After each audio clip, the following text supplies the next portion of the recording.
Bismillahirrahmanirrahim. Assalamualaikum warahmatullahi wabarakatuh. Sahabat Ustadz Subhan Amir Khaf dimanapun berada. Alhamdulillah pada saat ini kita sudah memasuki 1 Syawal 1445, di mana hari ini adalah hari Idul Fitri bagi seluruh kaum muslimin. Nah, di Indonesia ada kebiasaan tradisi mudik ya, khususnya setiap pada hari Idul Fitri. Berbondong-bondong kita semua mudik ya. Nah, ada pertanyaan, sebetulnya mudik itu ada tidak sih di dalam Islam perintahnya atau minimal sunnahnya begitu? Kaum muslimin muslimat dimanapun berada, sebetulnya naskah yang memerintahkan agar kita mudik ke kampung halaman di setiap hari raya Idul Fitri tidak ada secara jelas. Tetapi tradisi ini baik, bisa kita lanjutkan, dan itu semua dalam rangka beribadah kepada Allah Subhanahu wa taala. Nah, kalau kita bandingkan dengan negara-negara Arab, sebetulnya mereka juga ada tradisi mudik, hanya bukan pada waktu Idul Fitri, akan tetapi pada waktu Idul Adha ya.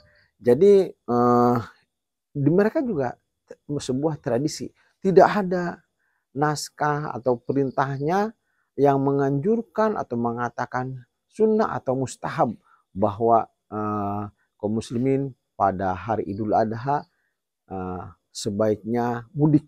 Tidak ada, semua ini tradisi. Jadi kalau di negara Arab itu tradisi mudiknya pada waktu Idul Adha, sementara di kita pada waktu Idul Fitri. Itu semua ternyata adalah pengaruh dari budaya kita, dan budaya yang baik itu kemudian cocok dengan perintah atau anjuran dalam agama Islam, itu boleh dilakukan. Jadi bagaimana dahulunya para dai-dai itu menyampaikan ke masyarakat kita. Nah, hubungannya dengan mudik ya, tradisi mudik di kita khususnya di Indonesia, mungkin juga ada di Malaysia, di kampung-kampung Melayu lah gitu. Itu insya Allah adalah dalam rangka silaturahmi dan birrul walidain. Nah, hubungannya demikian. Nah, jadi kita gunakan mudik itu untuk silaturahmi. Kebanyakan kita ini kan yang di kota-kota itu sebetulnya kan hampir mayoritas yang di kota-kota itu, penduduk kota adalah berasal dari desa, dari kampung. Sehingga pada kesempatan itu kita lakukan untuk ajang silaturahmi ke sanak saudara kita. Nah, kalau silaturahmi tentu kita semua sudah tahu, dianjurkan, diperintahkan menjaga silaturahmi sesama saudara dan sesama muslim ya. Kemudian juga saya katakan tadi termasuk dalam rangka birrul walidain ya. Beberapa waktu yang lalu kita sudah membahas tentang birrul walidain.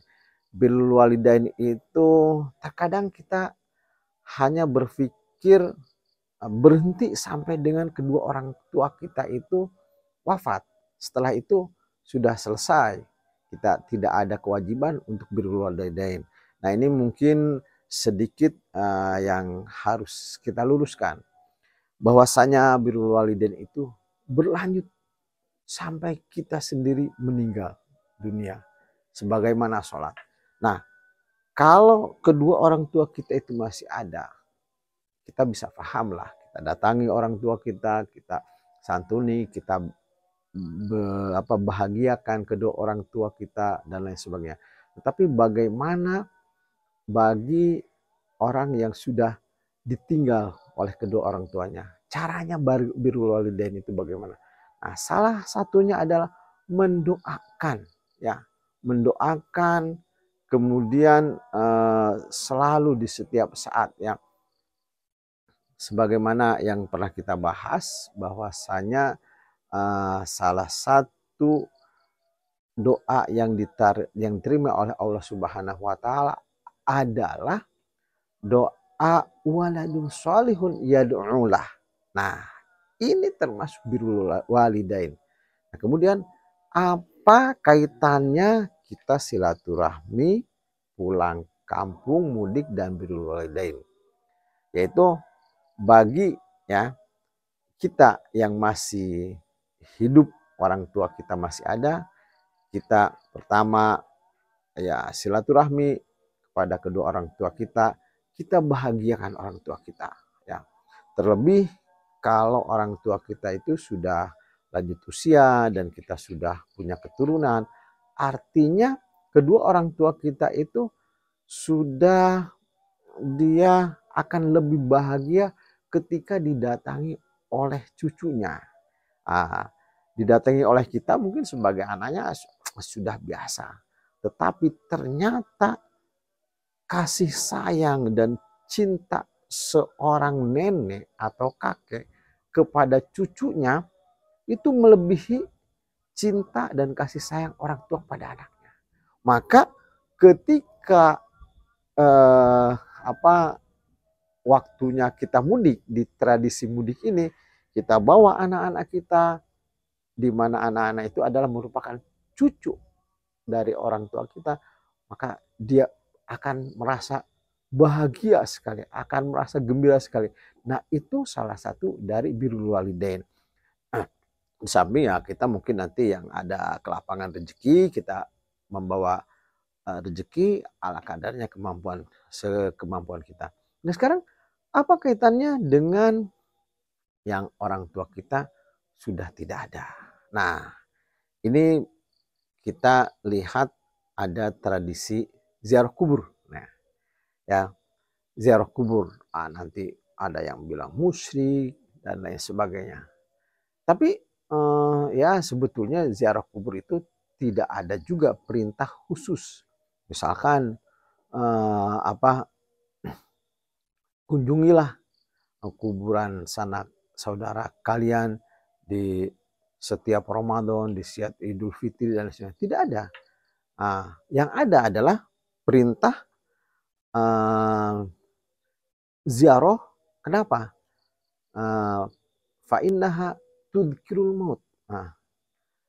Karena sesungguhnya ziarah kubur itu mengingatkan kita terhadap kematian. Nah, bagi orang tua kita yang sudah tidak ada, tidak apa-apa, dalam rangka birrul walidain kita kunjungi kuburan orang tua kita.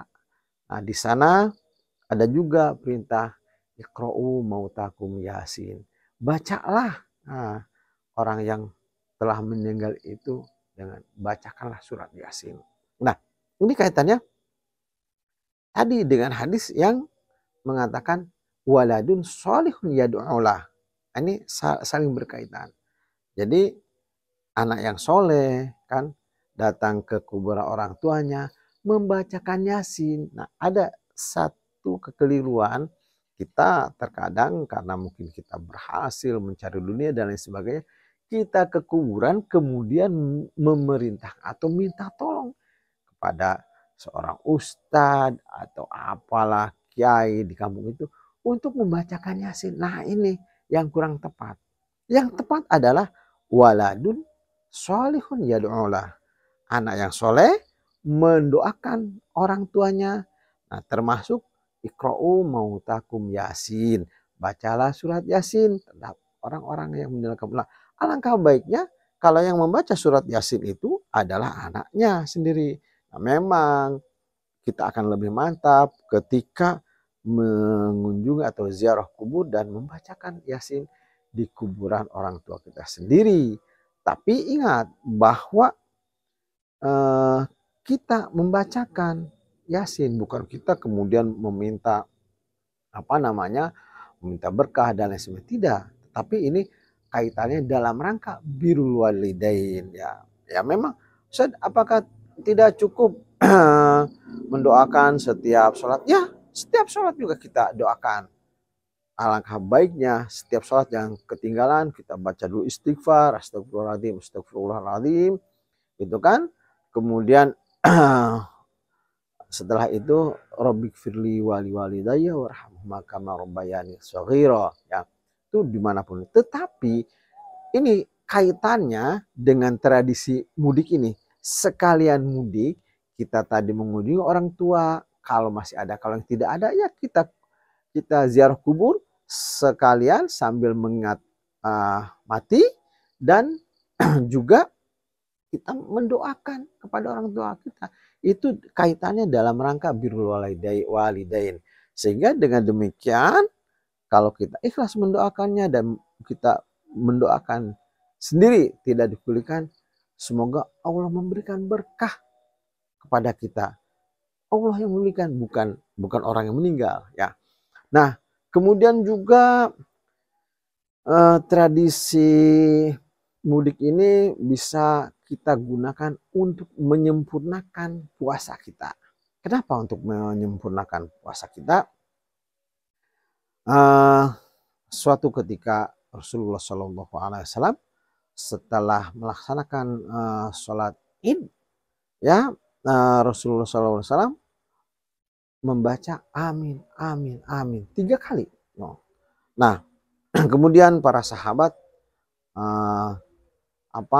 menanyakan, ya Rasulullah, kenapa engkau mengucapkan amin? Nah, di sini ada 3 golongan, ya. Ada 3 golongan yang puasanya tidak akan diterima, ya. Pertama ini, dan ini yang mendoakan adalah malaikat Jibril itu sendiri, ya. Jadi malaikat Jibril berdoa, ya Allah, jangan engkau terima puasanya orang yang durhaka kepada orang tuanya. Nah, maka pada waktu mudik itulah kesempatan kita memohon maaf kepada orang tua kita. Nah, di tradisi kita kan ada sungkeman. Ya, sungkeman itu artinya dalam rangka memintakan maaf kepada orang tua kita, ya. Itu golongan yang yang pertama tuh. Jadi kita dalam rangka menyempurnakan puasa kita.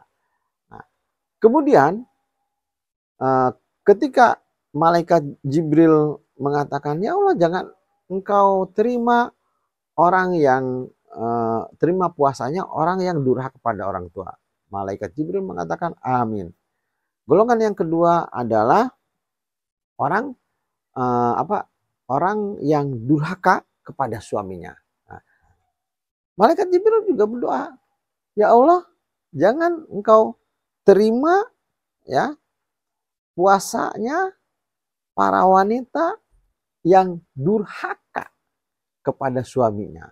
Nah, ini golongan yang kedua. Ketika Jibril alaihissalam berkata demikian, maka Rasulullah SAW mengaminkan amin. Nah, ini, jadi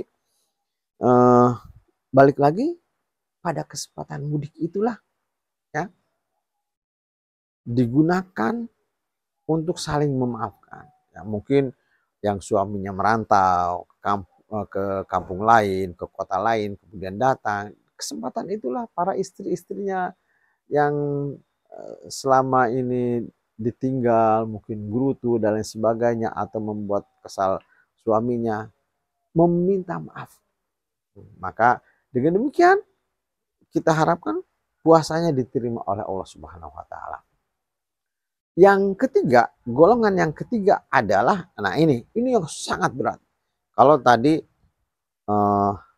anak kepada orang tua minta maaf, ya walaupun mungkin ada yang berat, tapi ini ringan lah, karena kita tahu semua, ya, bagaimana, ingatlah masa kecil orang tua kita mengurus kita. Kemudian juga para istri mungkin ada yang susah minta maaf kepada suami, tapi dengan cintanya seorang istri kepada suaminya, akhirnya minta maaf juga. Nah, Yang lebih berat adalah memaafkan ya sesama muslim. Nah, ini berat. Kenapa? Dia bukan orang tua kita. Dia bukan pasangan kita. Nah, yang lebih berat ketika kita merasa tidak bersalah. Nah, dan memaafkan itu lebih berat daripada minta maaf. Kita minta maaf memang kadang-kadang berat, malu dan lain sebagainya. Tetapi memaafkan lebih berat. Terkadang kita ya membiarkan teman kita, membiarkan saudara kita ya dengan maksud memberikan pelajaran ya agar dia berpikir bahwa apa yang dia lakukan itu tidak kita senangi. Nah, sehingga kadang-kadang kita harapkan begitu. Sehingga kita berharap agar dia minta maaf ya. Tetapi yang masalahnya yang lebih berat, kita biarkan dia tidak menyadari bahwa apa yang dilakukannya itu adalah salah. Ya. Kemudian juga demikian. Kita biarkan orang itu, dan yang paling berat adalah orang tersebut mohon maaf digolongkan kepada jahil murakab. Jahil murakab itu apa? La ya'lamu annahu la ya'lam. Jadi dia tidak menyadari bahwa dirinya tidak mengerti hal itu. Nah, kalau menghadapi orang yang jahil murakab ini berat sekali. Tetapi kita dituntut untuk memaafkan. Ini sangat berat sekali. Apalagi menghadapi saudara kita ya atau teman kita yang sifatnya seperti malaikat. Apa artinya? Dia tidak berubah, akan begitu saja. Kalau malaikat kan memang tidak berubah. Ada malaikat Jibril, begitu terus ramah. Ada malaikat Ridwan, ramah. Ada malaikat Malik, ya kan? Ada yang bengis, ada yang ramah. Ya memang itu perintah Allah. Malaikat tidak akan berubah. Nah, ketika kita menghadapi saudara kita yang seperti itu, Masya Allah, mungkin berhari-hari kita perlu istighfar ya untuk memaafkan. Dan ini yang nomor 3 adalah yang paling berat kita lakukan. Nah, akan tetapi kita jangan putus asa, termasuk diri saya sendiri ya. Kita semua belajarlah. Nah, mari kita istighfar bersama, kita belajar dengan ikhlas melaksanakan perintah Allah Subhanahu wa taala ya, untuk minta maaf kepada orang tua kita, para istri-istri nih, mohon maaf kepada para suaminya kan. Kemudian juga kita saling memaafkan sesama kaum muslimin. Maka di tradisi kita ya setelah sholat Id itu kan ada salam bersalam-salaman keliling, itu dalam rangka saling memaafkan. Nah, ini semua terjadi apabila ya terjadi kebanyakan apabila datang event ya, event Idul Fitri atau Idul Adha. Nah, pada Idul Fitri itu kita mudik dalam rangka melaksanakan hal itu semua. Dalam rangka silaturahmi, dalam rangka birrul walidain, dalam rangka saling memaafkan sesama muslim. Jadi, apakah boleh dilanjutkan tradisi mudik ini? Boleh. Karena Islam sendiri tidak pernah menghapuskan kebudayaan yang memang sudah baik. Nah, pernah satu ketika Rasulullah SAW mengatakan Abu Bakar qad aslama qoblal Islam.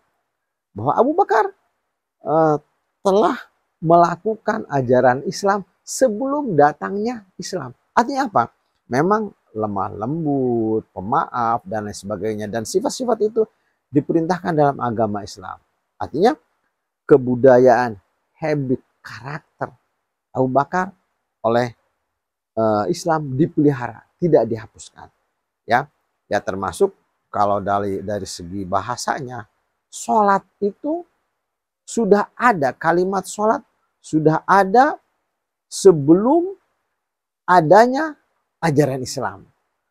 Yaitu sholat artinya doa, ya. Akan tetapi maknanya yang paling halus. Kalau dalam bahasa Jawa mungkin apa itu? Kromo Injilnya itu. Sholat. Sholat artinya berdoa. Maka ketika Islam datang, diambillah kata-kata sholat, ya. Karena dalam sholat itu sendiri kita berdoa kepada Allah Subhanahu wa Ta'ala.